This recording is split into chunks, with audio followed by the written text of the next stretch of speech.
Hello everyone, this is Tushar और आज की इस वीडियो में हम कवर करेंगे इंडो ऑस्ट्रिया रिलेशंस के बारे में। ये कॉम्प्रिहेंसिव वीडियो होगी जिसमें हम ये डिस्कस करेंगे कि ऑस्ट्रिया का हिस्टोरिकल बैकग्राउंड क्या रहा है और उसके बाद एक जनरल ओवरव्यू लेंगे ऑस्ट्रिया के बारे में।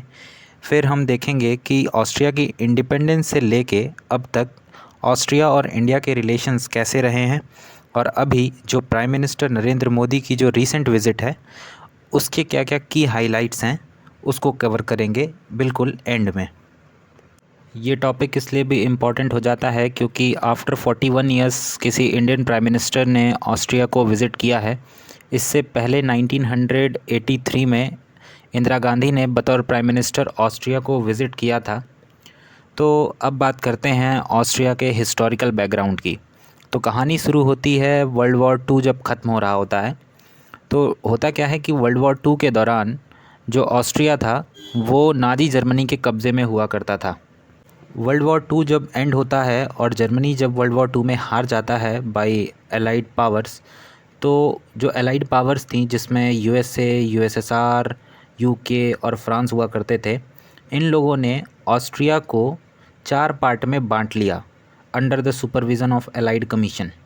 अब ये एलाइड कमीशन क्या है ज़रा उसको देख लेते हैं।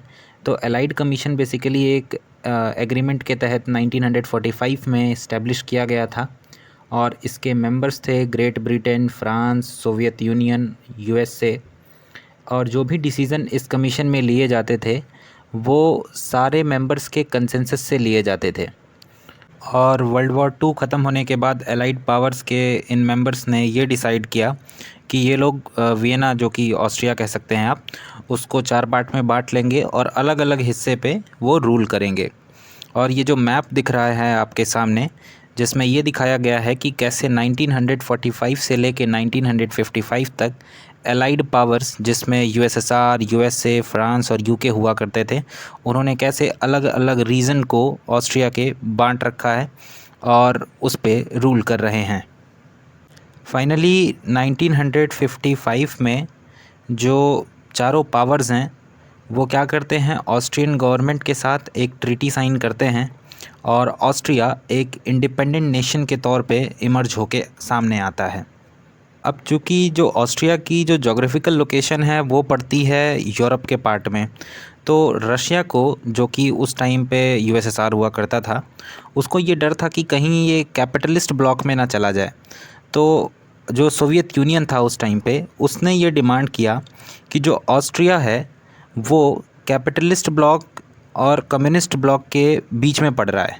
तो वो क्या करेगा, जैसे स्विट्ज़रलैंड ने अभी तक दोनों वर्ल्ड वॉर्स में न्यूट्रलिटी मेंटेन की थी, वैसे ही पोस्ट वर्ल्ड वॉर 2 ऑस्ट्रिया भी स्विट्ज़रलैंड की तरह ही न्यूट्रल कंट्री के तौर पे बना रहेगा। और चारों पावर्स ने ये प्लेज लिया कि वो जो ऑस्ट्रिया की इंटीग्रिटी है उसको बनाए रखेंगे और कोई भी ऑस्ट्रिया की टेरिटोरियल इंटीग्रिटी को वायलेट नहीं करेगा, यानी कि कोई भी अटैक करके उसको वापस से दोबारा कब्जाने की कोशिश नहीं करेगा। 1955 की इस ट्रीटी को बाद में बाकी कंट्रीज़ ने भी रेटिफाई किया और ऑस्ट्रिया एक न्यूट्रल कंट्री के तौर पे इमर्ज होके सामने आता है।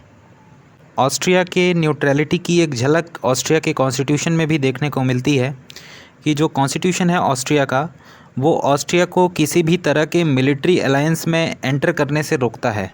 जिससे आप देखेंगे कि जो ऑस्ट्रिया है वो नेटो का मेंबर नहीं है, वो यूरोपियन यूनियन का तो मेंबर है, लेकिन यूरोपियन ब्लॉक में होने के बावजूद वो आज तक नेटो का मेंबर नहीं बना।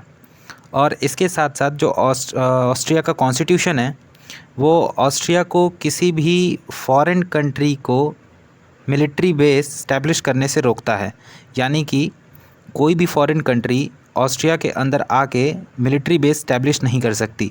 जैसा कि आप देखेंगे कि यूरोप के बहुत सारे देशों में यूएसए ने मिलिट्री बेसिस इस्टेब्लिश कर रखे हैं, तो ऐसा ऑस्ट्रिया नहीं कर सकता क्योंकि ऑस्ट्रिया का जो कॉन्स्टिट्यूशन है इसकी इजाज़त नहीं देता है। और जब 1945 से लेके 1955 तक जब ऑस्ट्रिया एलाइड पावर्स के कब्ज़े में हुआ करता था, तब भारत कुछ चुनिंदा देशों में शामिल था जो ऑस्ट्रिया की इस अपील को यूनाइटेड नेशन जनरल असेंबली में सपोर्ट करते थे कि ऑस्ट्रिया को एलाइड पावर्स के ऑक्यूपेशन से फ्री कराना चाहिए और उसे एक सोवरेन नेशन बना देना चाहिए। तो 1952 में ऑस्ट्रिया की इस आवाज़ को भारत ने सपोर्ट किया और फाइनली बहुत सारी कंट्रीज़ के प्रेशर के बाद और इंडिया के यूएसएसआर के नेगोशिएशंस के बाद फाइनली जून 1955 में जो ऑस्ट्रिया है वो इंडिपेंडेंट हो जाता है। और जैसे ही ऑस्ट्रिया इंडिपेंडेंट होता है उसके ठीक एक महीने बाद जो इंडिया के प्राइम मिनिस्टर थे उस टाइम पे पंडित जवाहरलाल नेहरू, वो ऑस्ट्रिया को विज़िट करते हैं और ऐसा करने वाले वो पहले फॉरेन डिग्निटरी थे जिन्होंने पहली बार उस न्यूली इंडिपेंडेंट कंट्री को विज़िट किया था। तो आप समझ सकते हैं कि इंडिया और ऑस्ट्रिया के जो रिलेशंस हैं वो कितनी इम्पोर्टेंस रखते हैं, चाहे वो 1955 का टाइम रहा हो, चाहे वो आज का टाइम हो। और बात करें डिप्लोमेटिक रिलेशंस की, तो इंडिया और ऑस्ट्रिया के जो डिप्लोमेटिक रिलेशंस हैं वो ऑफिशियली इस्टेब्लिश होते हैं ऑन नवंबर 10, 1949। भले ही इस साल तक ऑस्ट्रिया जो था वो एक सोवरेन नेशन के तौर पे इमर्ज होकर सामने नहीं आया था, और इस साल जो कि है 2024, इंडिया और ऑस्ट्रिया अपनी डिप्लोमेटिक रिलेशंस की 75th एनिवर्सरी को सेलिब्रेट कर रहे हैं। अब हम एक जनरल ओवरव्यू देखेंगे अबाउट ऑस्ट्रिया। तो शुरू करते हैं उसके बेसिक डिटेल्स के साथ। तो जो ऑस्ट्रिया की कैपिटल है वो है वियना और ये ऑस्ट्रिया की लार्जेस्ट सिटी भी है। बात करें ऑफिशियल लैंग्वेज की तो ऑस्ट्रिया में जर्मन भाषा बोली जाती है और जो नेशनल लैंग्वेज है वो है ऑस्ट्रियन जर्मन, जो कि जर्मन भाषा में ऑस्ट्रियन लैंग्वेज का एक टच है। और जो रीजनल लैंग्वेजेस हैं वो हंगरियन और डिफरेंट लैंग्वेजेस हैं। जो एथनिक ग्रुप्स हैं उनकी बात करते हैं तो उसमें जो 72% लोग हैं वो ऑस्ट्रियंस ही हैं और बाकी अदर कम्युनिटी के लोग हैं 27.2%। जो मेजॉरिटी रिलीजन है इस कंट्री का वो है क्रिश्चियनिटी, और बाकी जो रेस्ट ऑफ द रिलीजन है उसके लोग हैं। इस देश की आबादी लगभग 10 लाख के आसपास है। ये एक रफ़ एस्टिमेट है, एग्जैक्ट नहीं है। और इस कंट्री की जो जीडीपी है, नॉमिनल जीडीपी, वो है $540 बिलियन। ऑब्वियसली पाकिस्तान से ज़्यादा ही है। तो ये थे कुछ डेटा और फैक्ट्स। अब हम देखेंगे ऑस्ट्रिया के जोग्राफिकल लोकेशन के बारे में। तो ऑस्ट्रिया बेसिकली यूरोप में जो साउथ सेंट्रल रीजन है उधर पड़ता है और इसके 8 नेबरिंग कंट्रीज़ हैं, और वो कंट्रीज़ हैं जर्मनी, चेक Republic, Slovakia, Hungary, Slovenia, Italy, Switzerland और लिंचेस्टीन। इस मैप में आप लिंचेस्टीन नहीं देख पाएंगे और मैं बता देता हूँ वो कहाँ है। ये जो स्विट्ज़रलैंड और जर्मनी वाला जो पोर्शन दिख रहा है उसी के बीच में जो रीजन है वो है लिंचेस्टीन। वो भी थोड़ा सा बॉर्डर शेयर करता है ऑस्ट्रिया के साथ। तो अब जो जनरल ओवरव्यू है वो ख़त्म होता है और अब हम बात करेंगे अपने मेन टॉपिक की कि जो इंडो ऑस्ट्रिया के रिलेशंस हैं अभी तक कैसे रहे हैं। तो शुरू करेंगे इकोनॉमिक कोऑपरेशन से। जो ऑस्ट्रिया है वो एक रिचेस्ट कंट्री है यूरोपियन यूनियन का, और ये एक इम्पॉर्टेंट लिंक की तरह काम करता है फॉर इंडिया जब बात आती है सेंट्रल और यूरोपियन कंट्रीज़ के साथ लिंक स्टैब्लिश करने की। तो और 2021 में जो इंडिया का एक्सपोर्ट था टू ऑस्ट्रिया वो था अबाउट $1.29 बिलियन का। वहीं जो इंपोर्ट था ऑस्ट्रिया से इंडिया के लिए वो था $1.18 बिलियन का। तो ये जनरली एक बैलेंस ट्रेड की तरह दिख रहा है, थोड़ा सा इंडिया के फेवर में ही है। और जो टोटल बायलैटरल ट्रेड की वैल्यू निकल के सामने आती है वो आती है लगभग $2.5 बिलियन के आसपास। वहीं ये जो ट्रेड है ये 2022 में 15% से इंक्रीज़ होके लगभग $2.84 बिलियन तक पहुंच जाता है। अब बात करते हैं कि वो क्या क्या आइटम्स हैं या वो कौन कौन से ऐसे गुड्स हैं जो इंडिया एक्सपोर्ट करता है टू ऑस्ट्रिया। तो उन गुड्स में आते हैं electronic items, apparel, textiles, footwear, rubber articles, vehicles और रेलवे पार्ट्स। वहीं जो ऑस्ट्रिया को हम लोग एक्सपोर्ट कर रहे थे वो ये आइटम्स थे। अब ऑस्ट्रिया हमें क्या एक्सपोर्ट करता है वो देखते हैं, या फिर इनडायरेक्टली आप ये कह सकते हो कि हम ऑस्ट्रिया से क्या इंपोर्ट करते हैं। वो आइटम्स हैं मशीनरी अप्लायंसेस, रेलवे के पार्ट्स हो गए, या फिर जो आयरन एंड स्टील हो गया, ये सब। तो ये तो बात थी इकोनॉमिक कोऑपरेशन की। अब हम देखते हैं स्पेस के बारे में, और बात करें स्पेस सेक्टर में कोलैबोरेशन या कोऑपरेशन की। तो जो ऑस्ट्रिया की पहली डोमेस्टिक सैटेलाइट्स हैं, जो पहली 2 डोमेस्टिक सैटेलाइट्स हैं जिनका नाम है टगसेट 1 या फिर ब्राइट, और जो दूसरी सैटेलाइट है उसका नाम है यूनिब्राइट, उसको इंडिया के सतीश धवन स्पेस सेंटर से ही लॉन्च किया गया था इन द ईयर 2013। और आप इस फ़ोटो में जो देख रहे हो, ये जो सैटेलाइट है ये है टगसेट 1। ये तो बात रही स्पेस सेक्टर में कोऑपरेशन की, या स्पेस को लेके इंडिया और ऑस्ट्रिया किस डायरेक्शन में काम कर रहे हैं उसकी। अब हम बात करेंगे कि कल्चरल एस्पेक्ट्स से इंडिया और ऑस्ट्रिया के रिलेशन कैसे हैं। तो इंडिया और ऑस्ट्रिया के जो कल्चरल रिलेशंस हैं वो 16th सेंचुरी में इस्टेब्लिश हो गए थे, जब 1505 में बल्थसार स्प्रिंगर इंडिया आया था फ्रॉम ऑस्ट्रिया। और जो वियना की यूनिवर्सिटी है उसमें 1845 में ही जो संस्कृत की टीचिंग्स हैं वो स्टार्ट कर दी गई थी। और अभी रीसेंट टाइम की बात करें तो जो आयुर्वेदा है और योगा है उसको ऑस्ट्रिया में काफ़ी पॉपुलैरिटी मिल रही है। और अभी रीसेंट टाइम्स में वियना के अंदर बहुत सारे योगा स्कूल्स देखे जा सकते हैं। अब बात करते हैं डायस्पोरा कनेक्शंस की। जैसा कि आप जानते हैं कि दुनिया का ऐसा कोई कोना नहीं होगा या कोई ऐसा कंट्री नहीं होगा जहां आपको इंडियंस घूमते हुए या फिर काम करते हुए मिल ना जाएं। तो ऐसा ही ऑस्ट्रिया के साथ भी है। लगभग 31,000 इंडियंस, ज़्यादातर जिसमें केरला और पंजाब के लोग ही हैं, वो ऑस्ट्रिया के अंदर रहते हैं।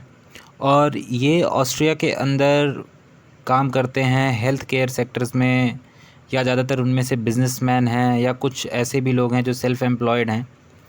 तो ये लोग ऑस्ट्रिया की इकॉनमी में कंट्रीब्यूट कर रहे हैं, और इसके साथ साथ और इंडियन इकॉनमी में फॉरेन मनी को ऐड कर रहे हैं।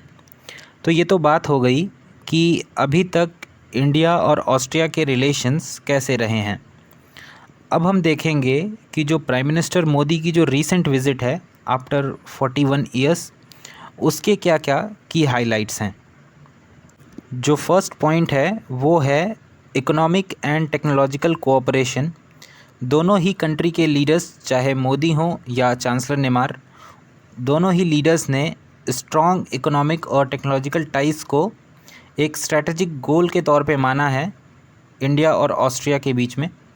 और इस पोटेंशियल को ध्यान में रखते हुए first high level bilateral business forum को स्टार्ट किया गया है, जिसमें डिस्कस किया गया कि कैसे फ्यूचर में जो ग्रीन और डिजिटल टेक्नोलॉजीज़ हैं, या जो रिन्यूएबल एनर्जी का सेक्टर है, या वाटर मैनेजमेंट को लेके जो टेक्नोलॉजीज़ हैं, उसमें कैसे दोनों कंट्रीज़ एक दूसरे के साथ कोलैब कर सकती हैं।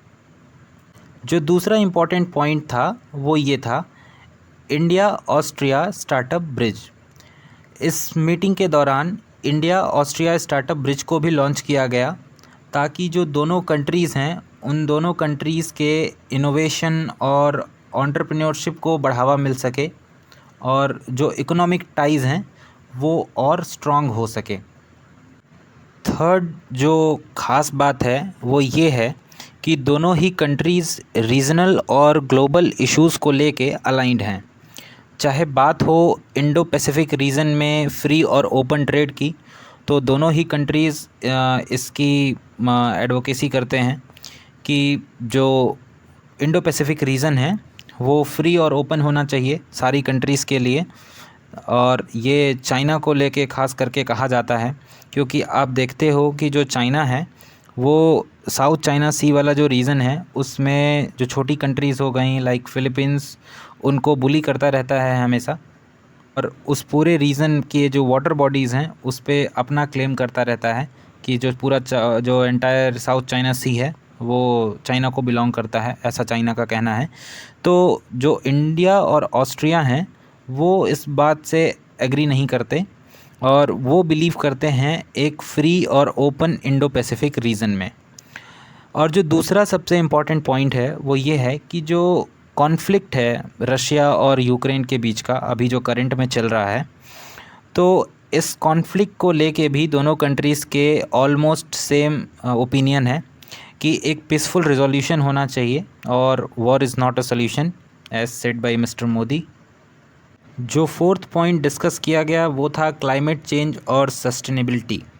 दोनों ही कंट्रीज़ ने प्लेज लिया कि वो कोलैबोरेट करेंगे रिन्यूएबल एनर्जी सेक्टर के डेवलपमेंट में, जिसमें स्पेशल फोकस था ऑस्ट्रिया के हाइड्रोजन स्ट्रेटजी और इंडिया के ग्रीन हाइड्रोजन मिशन पे। और दोनों ही कंट्रीज़ ने ये डिसाइड किया कि जो यूरोपियन यूनियन का टारगेट है कि क्लाइमेट न्यूट्रलिटी को अचीव करे 2050 तक, उसको अचीव करने में मदद करेंगे। और जो ऑस्ट्रिया का एक इंडिविजुअल गोल है कि 2040 तक वो एक नेट ज़ीरो कंट्री बन जाए, और जो इंडिया का इंडिविजुअल गोल है कि इंडिया 2070 तक एक नेट ज़ीरो कंट्री बन जाए, नेट ज़ीरो एमिशन वाली कंट्री बन जाए। तो दोनों कंट्रीज़ एक दूसरे के टारगेट्स को अचीव करने में मदद करेंगे जहाँ तक संभव हो पाएगा। जो फिफ्थ मोस्ट इम्पॉर्टेंट पॉइंट था वो था about cultural and people to people ties, जिसे डिस्कस किया गया। दोनों ही लीडर्स ने जो कंट्रीज़ के बीच में स्ट्रॉन्ग कल्चरल रिलेशन रहे हैं starting from the 16th century, इस बात को एक्नॉलेज किया, और इसके साथ साथ इस बात को भी अप्रिशिएट किया कि कैसे जो रीसेंट टाइम्स हैं, जो मॉडर्न टाइम है, उसमें योगा और आयुर्वेदा को लेके ऑस्ट्रिया के लोगों में इंटरेस्ट ग्रो कर रहा है। और इसके साथ साथ दोनों कंट्रीज़ के लीडर्स ने ये भी डिसाइड किया कि वो जो कल्चरल टाइज़ है और टूरिज़्म को इन फ्यूचर दोनों कंट्रीज़ के बीच में प्रमोट करते रहेंगे। जो लास्ट पॉइंट है वो है about coordination on global governance, और इसमें दोनों ही कंट्रीज़ ने यूनाइटेड नेशन की सिक्योरिटी काउंसिल में जो टेम्परेरी मेंबर्स के इलेक्शन को लेके बात है उस पे एक दूसरे को सपोर्ट देने का प्रॉमिस किया। और इंडिया ने ऑस्ट्रिया को इनवाइट किया कि ऑस्ट्रिया आए और इंटरनेशनल सोलर अलायंस को ज्वाइन करे, ताकि जो दोनों कंट्रीज़ हैं वो रिन्यूएबल एनर्जी के सेक्टर में और बेटर तरीके से कोऑपरेट कर पाएँ। तो this is all about today's video. Thanks for watching and do like, share and subscribe. और आप कमेंट में बताना कि ये वीडियो आपको कैसा लगा। बाय।